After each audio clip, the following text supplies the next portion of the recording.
आश्रम की स्थापना अनु बेन की प्रेरणा से हुई और वर्तमान में इसका मुख्य रूप से कार्य देख रहे हैं डॉक्टर विक्रम भाई पटेल, जो अपनी चिकित्सा की पढ़ाई पूरी करने के ठीक बाद सेवा भाव से इस आश्रम में आए तो इस आश्रम के होकर ही रह गए। इस आश्रम में अमेरिका से लौटे हुए एक एनआरआई हेमंत भाई पटेल भी सरलता से, सादगी से, समर्पण से सेवा में रत हैं। इस रिपोर्ट में कुछ ऐसी तस्वीरें हैं जो आपको चौंका भी सकती हैं और द्रवित भी कर सकती हैं। आइए चलें भगिनी सेवा मंदिर, मुनि सेवाश्रम, गोराज। यहाँ हमारे यहाँ ऑर्फनेज चलता है, सीनियर सिटीजन होम है और home for mentally challenge women भी है। वो ऐसे सुर एक बच्ची पुलिस को मिली थी अबेंडन, तो पुलिस ने बोला कि बहन आप 2-4 दिन रखो, जब तक हमारा केस सॉल्व ना हो जाए हम कहाँ रखेंगे पुलिस स्टेशन में। तो बहन ने बोला ठीक है ले जाओ। तो बच्ची आ गई तो बहन ने सोचा कि उसको दूध चाहिए, तो गाय लानी पड़ी। गाय को घास चाहिए तो थोड़ी ज़मीन लेके खेती बेती शुरू कर दी। तो इसी तरह नीड बेस्ड ही डेवलपमेंट हुआ है अभी तक का जो है। तो उसी सिलसिले में बढ़ता रहा और मैंने जैसे बताया मेरी मुलाकात ये सिलसिले में कि वो उसको एक 1 से वीक डॉक्टर चाहिए था। तो फिर हम आए तो फिर बड़े लोग भी आने लगे बच्चों की जगह। तो बहन ने सोचा कि ये क्लिनिक की तो ज़रूर है, तो उसने मुझे बताया कि जो तू आ जाए तो फिर इधर क्लिनिक चालू करते हैं। तो इंटर्नशिप के बाद में मैं ज्वाइन हो गया इधर। तो फिर सिर्फ क्लिनिक ही चालू किया था। 2-3 महीने हो तो मुझे लगा कि 2-3 बेड है तो मैं कुछ ज़्यादा कर सकूँ, कोई पेशेंट को एडमिट करना है 1-2 दिन के लिए, तो ऐसे 2 बेड लगा लिए।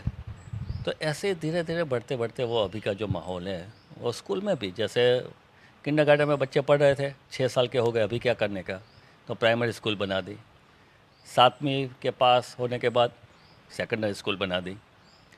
इधर भी हॉस्पिटल में 2 बेड 4 बेड, फिर सर्जरी चालू हुई, फिर ऑर्थोपेडिक हुआ, ऐसे ऐसे आसपास के लोगों की ज़रूरत के हिसाब से।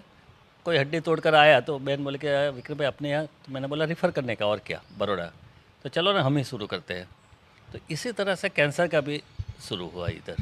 और सीनियर सिटीजन भी, एक बार एक अबेंडन वडील आया गए, घर से बेटे और पुत्र वधू ने मार के निकाल दिया था। तो रोता रोता है कि बहन मुझे रखो इधर, मैं कहाँ जाऊँ। तो बहन ने रखा 2-4 दिन, तो फिर उसमें से बीज हुआ कि भी चलो एक सीनियर सिटीजन होम बना देते हैं। तो अभी जो भी प्रकल्प चल रहे हैं ना, वो सब ऐसे ही अपने आप, उसमें से क्या है वो उसका आविर्भाव हुआ है।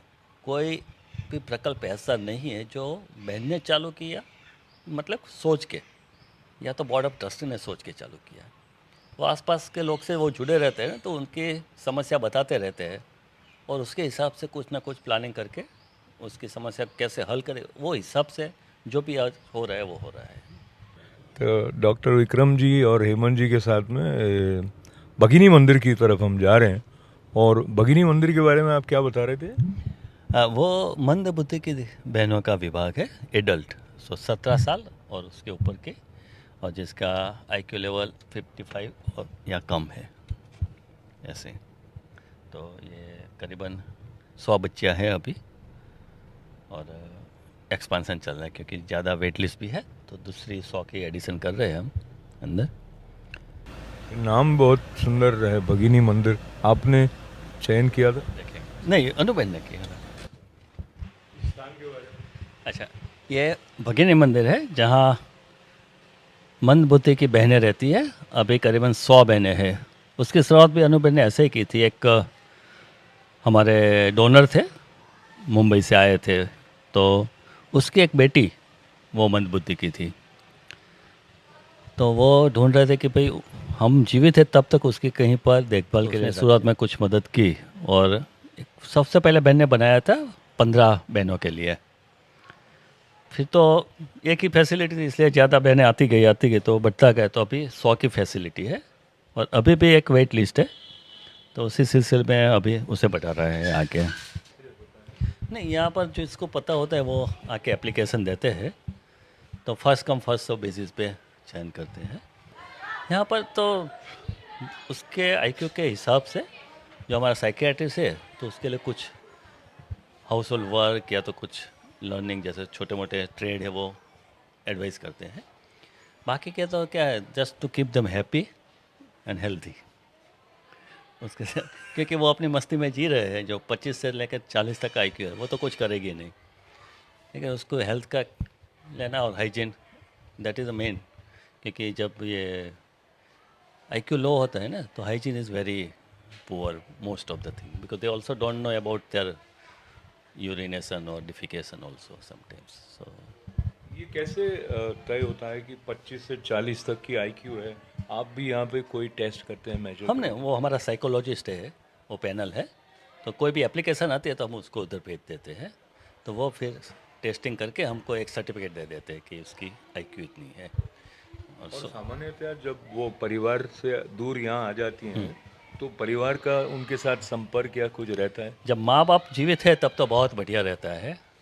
उसके बाद जब भाई बहन आ जाते हैं माँ बाप के गुजरने के बाद, तब ये 20 या 25% में ठीक रहा है, ये हमारा अनुभव है। 70-80% में वो बिखर जाता है धीरे धीरे।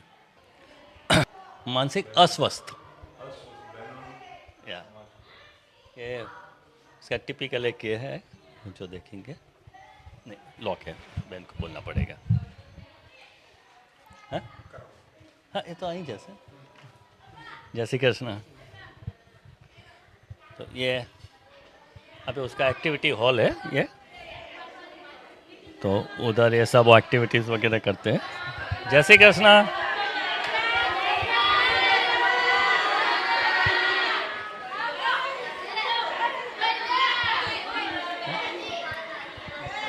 જમ્યા નથી, પાછો નાસ્તો।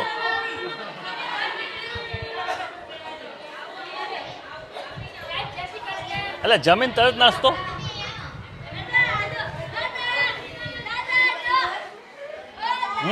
જોયો। જય શ્રી કૃષ્ણ। आई गया ना, सरस।